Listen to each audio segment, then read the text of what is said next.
যে থাকতে চায় না তাকে জোর করে রাখা যায় না। দুধালা দুধ দিচ্ছে আর এদিকে তার হাতে স্পর্শ করছে। রামু তুই আমার কাছে থাকবি? আরে আপনি এসব কি বলছেন?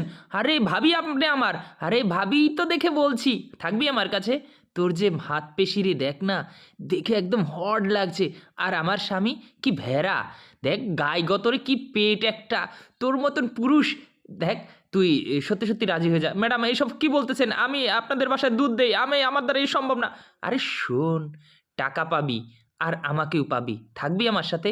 দেখ তোর জীবন পাল্টে যাবে কিন্তু, কথাটা মনে রাখ। না, আমার আমার এইসব টাকার দরকার নাই।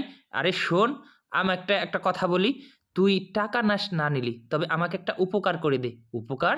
হ্যাঁ, আমি না এই সংসার আর থাকতে পারতেছি না। তোর দাদার বড় একটা সমস্যা আছে, যে সমস্যাটার কারণে ও আমাকে ছাড়তে পারতেছে না বা কোনোদিন ছাড়বেও না। প্লিজ তুই আমাকে বাঁচা, প্লিজ রামু তুই আমাকে বাঁচা। যা চাস তুই তাই পাবি, জাস্ট একটু অভিনয়।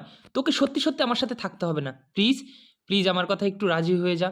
দেখ তোর আপন বোন হলে তো এই কাজটা করতি, তাই না? জাস্ট আমার সাথে একটু কর প্লিজ। তুই শুধু আমার সাথে একটু অভিনয় অভিনয় তাল মিলাবি, জাস্ট এভাবে আমার কাজটা হয়ে যাবে। প্লিজ প্লিজ একটু। আচ্ছা, আর ভাই যদি আমাকে কিছু করে? না, কিচ্ছু করবে না। পরবর্তীতে তাকে রুমে নিয়ে আসলো। আচ্ছা, তোর অভিনয় চালা। আরে